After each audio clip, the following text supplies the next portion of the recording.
Coucou tout le monde, je vous retrouve pour la guidance du 13 au 19 janvier 2025. J'espère que vous allez bien, que vous avez passé une bonne semaine. Il y a un peu de lourdeur là sur ce week-end, mais bon, on est aussi dans les 3 jours avant la pleine lune. Et les pleines lunes, je rappelle, sont vraiment des énergies qui, c'est des loupes, hein, donc ça fait un petit peu une sensation... ça amène une sensation un petit peu de lourdeur. Pas pour tout le monde, mais pour ceux qui ressentent la pleine lune. Moi, je me sens jamais vraiment très très bien avant les pleines lunes, par exemple. Voilà. C'est une pleine lune en Cancer qui aura lieu le 13 janvier, si je ne me trompe pas. J'ai pas les heures, enfin bon, je suis pas sûre que ça soit très important. J'ai utilisé l'oracle de la transformation pour tirer quelques cartes pour voir ce que la pleine lune, elle allait un petit peu nous raconter. Et j'ai trouvé ça vraiment très drôle parce que les premières cartes qui sont tombées, il y en a 4 qui sont tombées en tout. Il y a la carte fin d'une ère. Donc bah ça, il n'y a pas forcément besoin de beaucoup d'explications, je pense. On est vraiment sur l'ouverture d'un nouveau chapitre, mais ça déjà depuis quelques semaines, et de toute façon ça sera la thématique de l'année. La deuxième carte qui est tombée, c'est la carte changement corporel, qui, elle, vient vraiment nous indiquer l'importance de faire attention à notre corps en ce moment, tout simplement parce que c'est notre ancrage principal. Et c'est vraiment primordial, c'est notre ancrage dans l'instant présent. Donc c'est vital de faire attention, de prendre sur soi, de prendre soin de soi, pardon, de prendre sur soi aussi un petit peu, et de faire vraiment attention à son bien-être, autant physique que psychique, mais voilà, de s'apporter beaucoup de douceur, de faire attention dès que vous sentez que vous tombez un petit peu malade, que vous avez mal au dos, il faut vraiment tout de suite être attentif et écouter le message que ça vient nous indiquer. Voilà, parce qu'elle pourrait aussi, cette pleine lune, faire revenir des petites lourdeurs, des petites choses comme ça. Ensuite, on a la carte « Soyez fidèle à vous-même », donc ça c'est pareil, pas très étonnant. Cette carte, elle vient vraiment nous rappeler toujours la même chose. Plus on va dans notre authenticité, et mieux c'est. Donc elle vient aussi nous confirmer cette notion d'authenticité qu'on poursuit depuis plusieurs semaines. Ensuite, on a eu la carte « Chercher et trouver » qui, elle, vient nous rappeler de visualiser, de tout ce travail là de visualisation que j'arrête pas de rabâcher. C'est pour ça que je vais essayer de faire court, parce que j'arrête pas de le dire. Visualisez ce que vous voulez ressentir, ce que vous voulez voir émerger dans la matière. Faut le créer à l'intérieur de soi déjà. Et ben, cette carte, c'est ce qu'elle vient nous dire précisément. Donc on prie, on visualise ce qui se passe au mieux. C'est super important. Donc ça, c'est pour cette pleine lune, ce qu'elle vient un petit peu nous apporter. Pour la guidance de la semaine, j'ai utilisé des oracles différents. Wouhou, vive le changement. Les portes de l'intuition que j'avais pas utilisées depuis un siècle à peu près. Du coup voilà, et la première carte qui est tombée, c'est la carte de l'intuition. Et oui, parce que notre intuition est vraiment, vraiment, vraiment vitale. À partir de maintenant, parce qu'on est vraiment sur un changement de paradigme, vraiment, ça fait plusieurs semaines que j'insiste beaucoup. Là, à travers vos messages, je vois certaines personnes qui vivent ce que moi j'expérimente aussi un petit peu, c'est-à-dire des confirmations de notre intuition, mais tellement belle. Et puis, on a cette instantanéité là, dont je parle déjà depuis un moment, mais qui là, waouh, c'est impressionnant. Et ça, cette instantanéité, dites-vous bien qu'elle va s'accentuer encore davantage. Donc, demandez, vous recevrez. Expérimentez-le, je veux dire, mais là il s'agit vraiment de s'amuser. Quand je vous parle de tester votre intuition, c'est vraiment tester votre intuition tous les jours, tout le temps. On reçoit de nombreux signes et l'instantanéité est très forte, donc il faut y aller pleine balle. Demandez, vraiment demandez avec le cœur et demandez à ce que ça soit juste. C'est vraiment primordial. Faites attention à vos rêves, faites attention à tous les signes qu'on peut vous indiquer. Vous le savez, moi je fais partie de la team, tout est signe, alors faites-vous plaisir. Je vous renvoie aussi au post que je viens de faire sur le fait qu'on ne peut pas se tromper. En fait, c'est pas possible. Donc, écoutez cette petite voix intérieure, c'est trop précieux. Je disais dans la guidance du jour, on est en exercice, et je pense que cette année 2025, c'est un exercice. Donc, exercez-vous, exercez votre intuition tout le temps, quand vous êtes en voiture avec vos cartes, tout le temps, amusez-vous, ça doit vraiment être un jeu. Donc amusez-vous à tester cette intuition tout le temps dans vos quotidiens. Dernière petite chose, on pourra en parler lors du live de lundi prochain. Si vous avez des questions par rapport à votre intuition, des blocages, des choses sur lesquelles vous m'envoyez des MP, qu'on traite ça.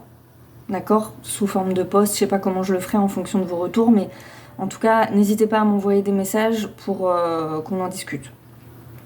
Ok, ça c'est bon. Le milieu de la semaine, c'est la logique. Et cette carte, elle vient de nous dire, envisagez votre difficulté sous un nouvel angle, irrationnel cette fois, et la solution apparaîtra. Et bien on est vraiment là-dedans. Nouvel angle irrationnel. Exactement, c'est exactement ça. C'est un changement de paradigme là encore parce que on est habitué à traiter avec la rationalité.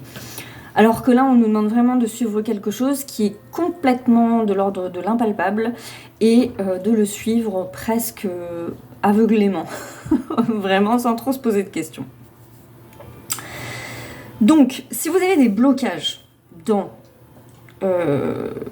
cette énergie-là, je sais pas, il y a un blocage par rapport à un travail, par rapport à un changement de lieu, par rapport à, je sais pas, peu importe vraiment quelque chose que vous voulez, mais vous savez pas trop comment.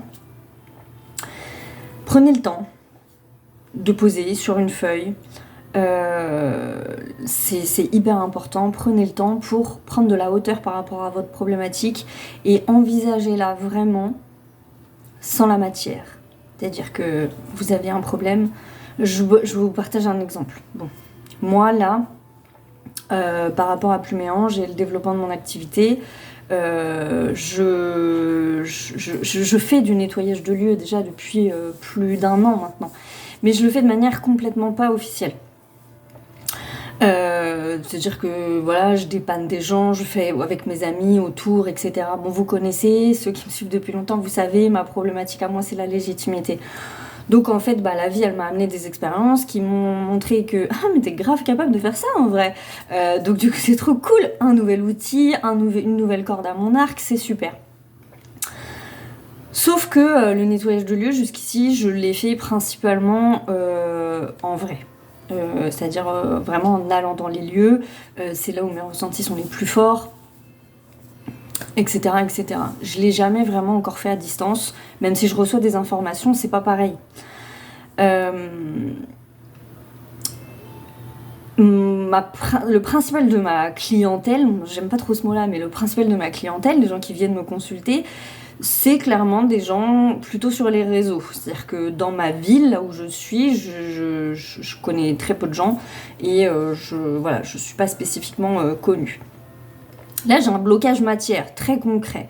C'est-à-dire qu'à un moment donné, je pourrais faire du nettoyage de lieux, mais le problème, c'est que je suis plus à l'aise en physique, et dans ma ville, c'est là où je suis pas connue, et le proposer sur les réseaux, ça coince un peu, parce que je me dis, ouais, mais je suis capable, mais bon, ça suggère de l'inquiétude, ça suggère tout un tas de choses. Voilà, ça c'est mon problème dans la matière. Là, je raisonne, quand je vous présente la problématique, je raisonne avec mes freins. Je raisonne avec mes peurs. Par exemple, c'est pareil, question, est-ce que tu refais des cartes de visite ? Ouais, mais si je fais des cartes de visite et que je les dépose un petit peu partout dans ma ville, ce que je peux grave faire, en soi c'est pas un problème, oui, mais j'ai personne pour recevoir les gens. Donc si j'ai des gens qui me contactent et qui veulent une guidance, je vais être obligée de leur dire, mais j'ai pas de lieu pour vous recevoir, donc il faudra que ça soit une consultation téléphonique. Et là, je me dis, ouais, mais ça risque de bloquer auprès des gens, ils vont être un petit peu... voilà. Et je raisonne tout de suite avec mes freins. Et puis, en faisant mon raisonnement comme ça, au bout d'un moment, quand même, une voix qui m'a dit, est-ce que tu te prends pas un peu trop la tête ? Est-ce que tu réfléchis pas un petit peu trop, Morgane ? Est-ce que tu ne ferais pas juste le truc et puis tu verras bien, en vrai, ce qui se passera ? Sans trop te poser de questions. Vous voyez, par exemple, voilà, un exemple de... Parfois, on a de l'intuition, mais tout d'un coup, la matière, elle nous rattrape avec les blocages de la matière. D'accord ? Ça, c'est un exemple parmi tant d'autres. Voilà, donc c'est très important d'aller regarder la problématique sous de nouveaux angles et de voir là où on raisonne avec des freins qui n'en sont peut-être pas. D'ailleurs, souvent, quand on pense avec des freins, en fait, il n'y en a pas, c'est juste qu'il faut contourner les choses ou juste y aller et puis voir ce qui se passe, en fait, tout simplement. La carte pour la fin de la semaine, c'est le revirement. Donc ça parle de revirement de situation, mais ça parle aussi de puissance.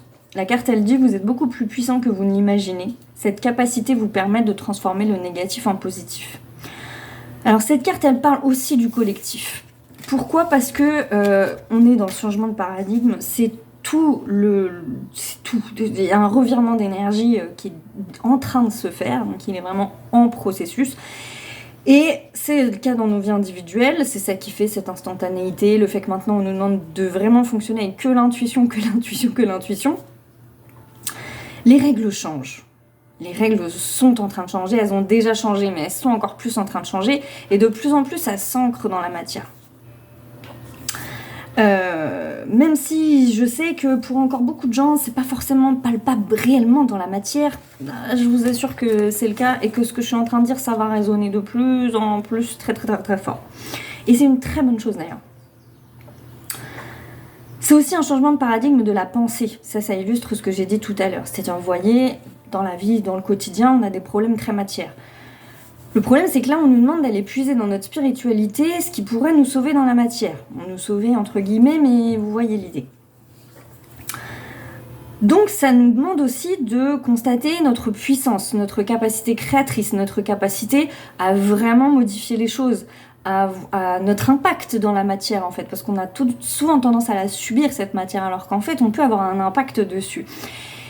Et ça change tout. Et là, l'exercice, c'est de l'exercer, cette puissance dans la matière. Cette puissance à travers notre conscience de nous-mêmes, la conscience de nos qualités. Je vois par exemple, là, mon entreprise, je sais très bien que ce qu'on me demande, c'est d'avoir vraiment confiance en mon potentiel, en fait, sans me poser la question de la mise en forme. Tu sais que tu es capable de le faire, donc arrête d'avoir peur et vas-y.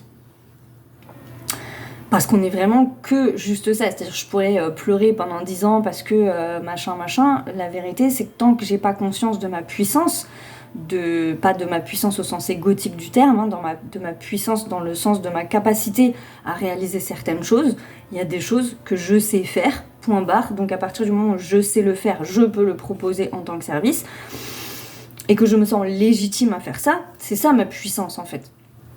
Donc c'est très important.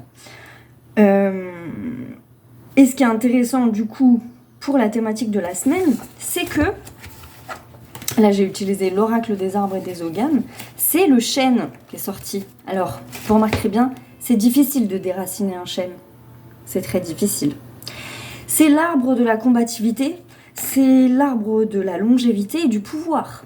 C'est le rapport aux druides et à la souveraineté. Le chêne. Donc on est vraiment, vous voyez bien, il y a une vraie cohérence dans les cartes, quoi. C'est assez impressionnant. On est sur des logiques de détermination et de fermeté. Et je terminerai avec cette logique qu'on a autour du collectif en ce moment. Je vous disais que le collectif, il se densifie. Il y a quelque chose de plus en plus compliqué. Il y a plein de choses qui nous le montrent et honnêtement, ça va s'accentuer un petit peu, mais... Bon, déjà l'instabilité au niveau du gouvernement, les prises de décision, on prend des prises de décision. J'ai beaucoup rigolé parce que je vis encore avec les minima sociaux, donc je m'en suis jamais cachée, donc c'est pas vraiment un secret. Et je suis accompagnée dans ma démarche avec mon entreprise, etc. Et ce matin, je voyais l'accompagnateur, je sais plus le mot, mais bref. Et je lui demandais, je lui dis, mais du coup, ça se passe comment quand on est auto-entrepreneur avec cette nouvelle réforme, le RSA, etc. Comment ça se passe ?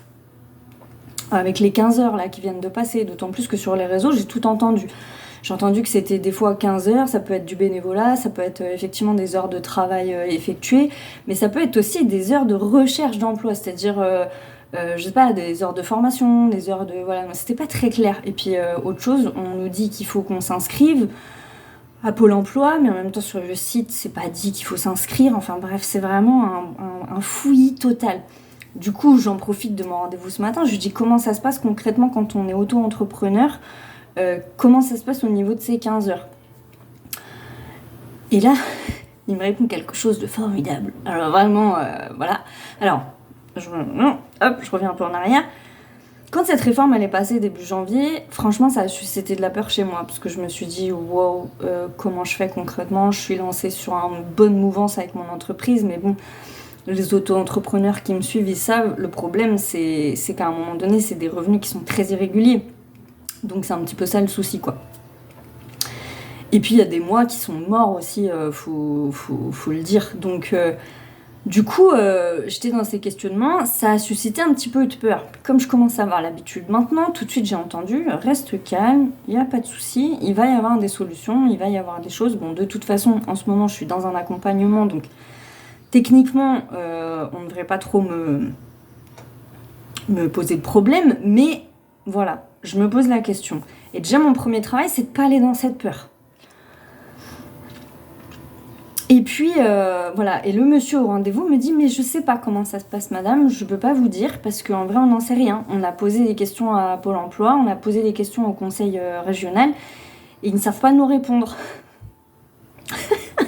Et là, je me suis dit « Ah d'accord, ok, donc on fait des lois et on s'organise un jour. Ok, d'accord. » Donc, je me dis, voilà.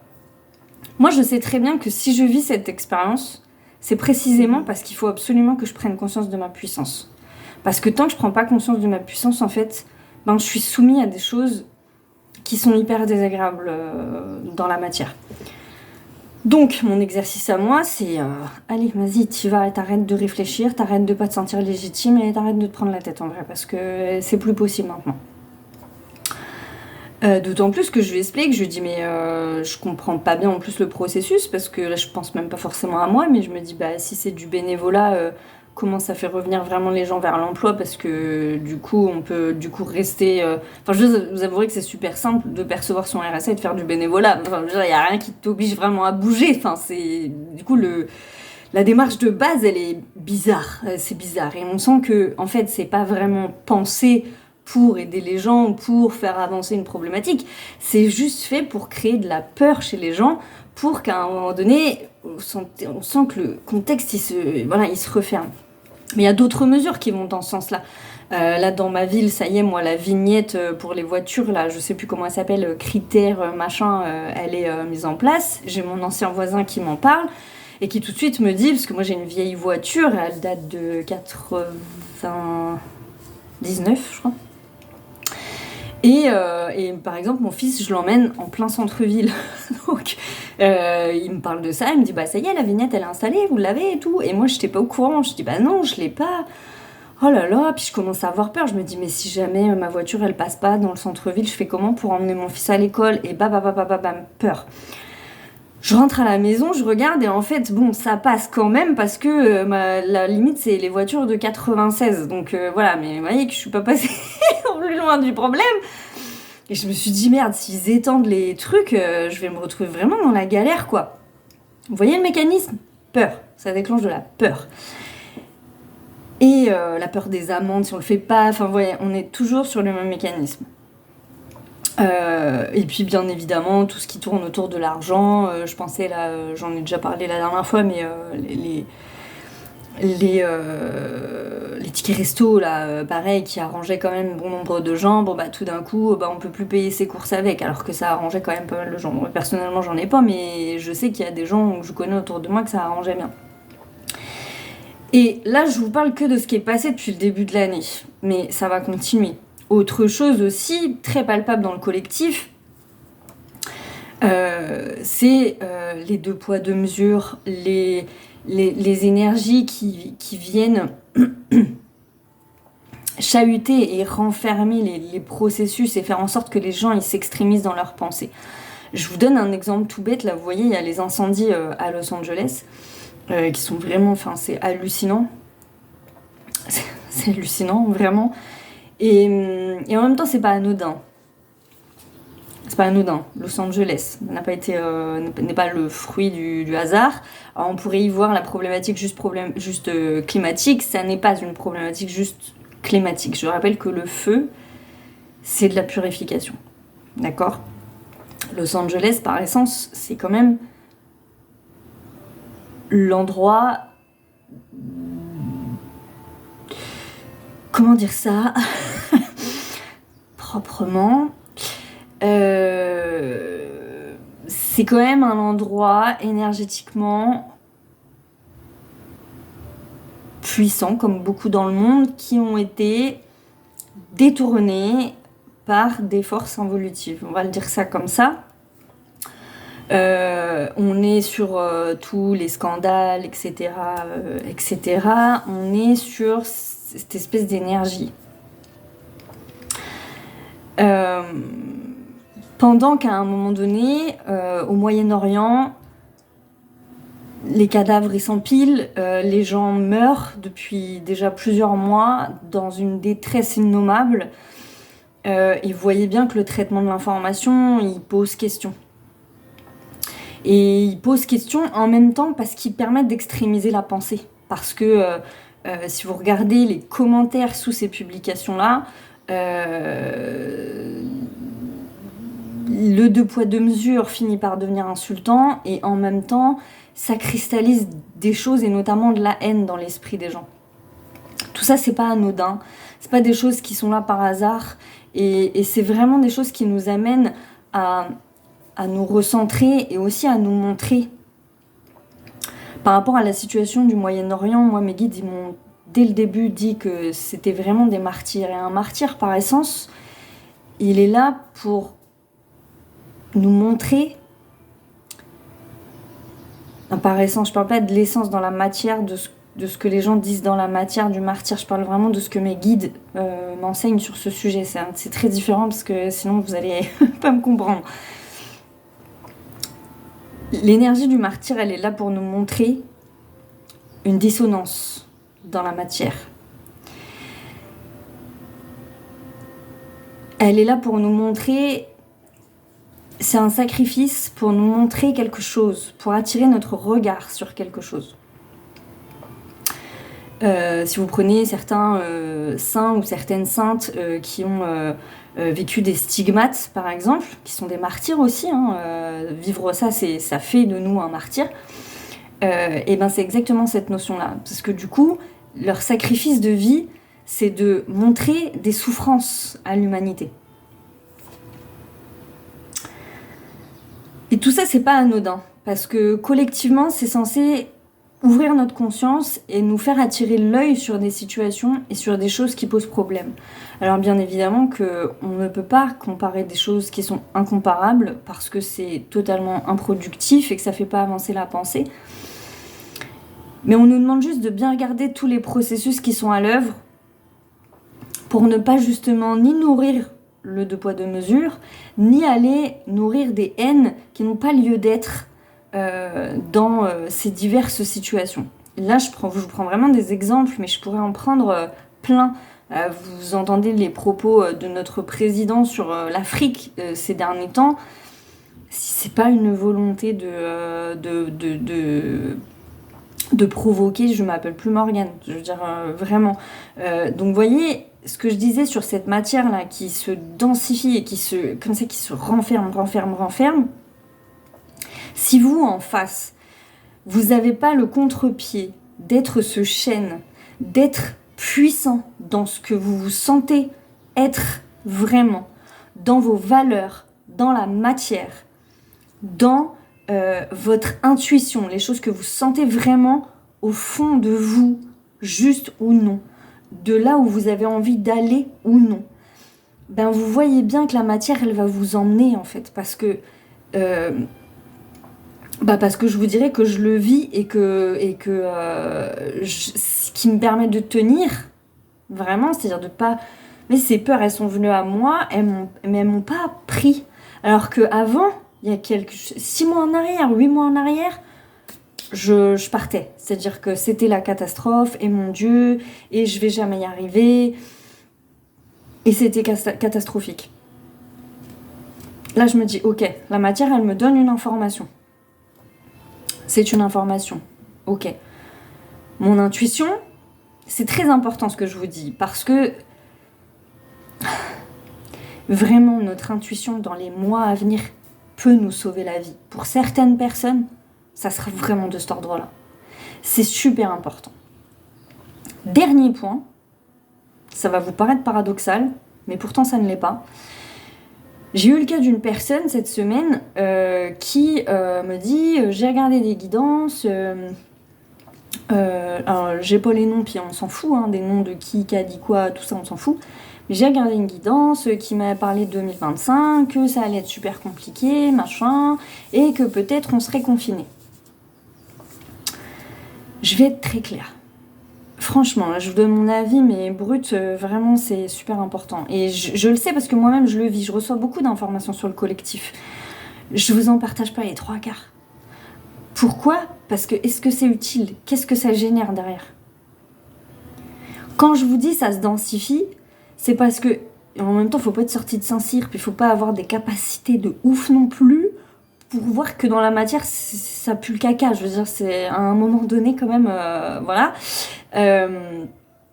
Et c'est important de le voir et de le conscientiser, et de comprendre le tenant du pourquoi, machin. Mais si vous écoutez certaines guidances ou certaines informations, ça va faire exactement le même mouvement que les informations de la matière. Ça va venir générer de la peur. Et là, cette personne, elle me dit, bah oui, mais ça dit qu'on va être confiné sûrement en fin d'année, donc du coup, moi, j'avais prévu de faire un voyage, bah du coup, je vais peut-être pas le faire. Et bim, ça va pas. Ça, c'est quelque chose que je vis depuis 2020. C'est pas tant les informations qui sont diffusées qui posent problème, c'est le discernement qu'on doit avoir à l'intérieur de soi quand on les entend. D'accord ? Pourquoi ? Parce que quand on reçoit des informations, qui que ce soit, et ça il y a plein de médiums, de canals qui le disent, on reçoit une information dans un instant T. Si on ne prend pas conscience de notre pouvoir créateur, faut se rappeler que tout peut changer. Alors bien évidemment, on va pas changer de monde en 2 jours. C'est-à-dire qu'on ne sera pas dans le monde des bisounours parce que tout d'un coup, voilà, bien évidemment. Donc des choses difficiles, la Terre entière, elle va en vivre. Mais je veux dire, c'est déjà le cas. 2024, vous avez vu les inondations, là vous voyez Los Angeles, je veux dire, la guerre au Moyen-Orient, je veux dire, la monstruosité, elle est partout. Donc ça peut pas s'arranger en 2 jours. D'accord ? Mais plus les êtres vont prendre conscience de leur pouvoir créateur et de leur puissance, et plus les plus mauvais scénarios pourront nous être évités. Donc, tout ça c'est mouvant. C'est pour ça que j'ai fait cette publication sur l'arbre des possibles ce matin. Ce midi. Je sais plus comment je m'appelle. Faut bien avoir conscience que cette notion de capter le futur est très particulière. Et je vous dis ça à vous justement parce qu'on n'a pas le prime abord de capter le futur. Tout le monde peut le capter en fait, dans nos ressentis et dans notre intuition. La seule chose qui compte, c'est votre intuition et pas les informations. Parce que vous allez avoir tout, et je suis désolée de le dire, hein, mais dans la spiritualité, il y a aussi de la diffusion de peur aussi, au même titre que dans la matière. Donc discernement, c'est quand même une information qu'on entend beaucoup, le discernement. Aussi, parce que je l'ai déjà dit, mais je le répète, on va être à une époque où il va y avoir beaucoup de faux prophètes. Plus ça va être la merde à l'extérieur, pardon du mot, et plus vous allez avoir des faux prophètes qui vont proposer de sauver l'humanité, de trouver des solutions diverses et variées, Les seules solutions qu'on a, c'est les solutions qu'on a à l'intérieur de nous, vraiment, et la conscience de ce qui se passe. C'est vraiment la seule chose, mais la conscience globale, c'est ce que je donnais comme exemple tout à l'heure par rapport à ce qui se passe au Moyen-Orient. C'est une conscience globale de tout ce qui se joue. Il faut bien aussi prendre conscience que on va avoir plein de révélations dans les mois à venir qui vont nous aider à monter en conscience sur certaines choses. Je rappelle qu'on est toujours là pour lutter contre la dualité. Enfin, pas pour lutter, mais pour l'arrêter. Donc, pour justement qu'elle n'ait plus cours sur cette terre. Donc, ça veut dire que ça génère de travailler notre dualité intérieure. On l'a expérimenté cette semaine avec le décès de Jean-Marie Le Pen. C'est aussi simple que ça. C'est-à-dire que Jean-Marie Le Pen part, et c'est un déchaînement de on fait la fête, on s'amuse, voilà. Qu'est-ce qu'on nourrit quand on fait ça ? C'est une vraie question qui a du sens.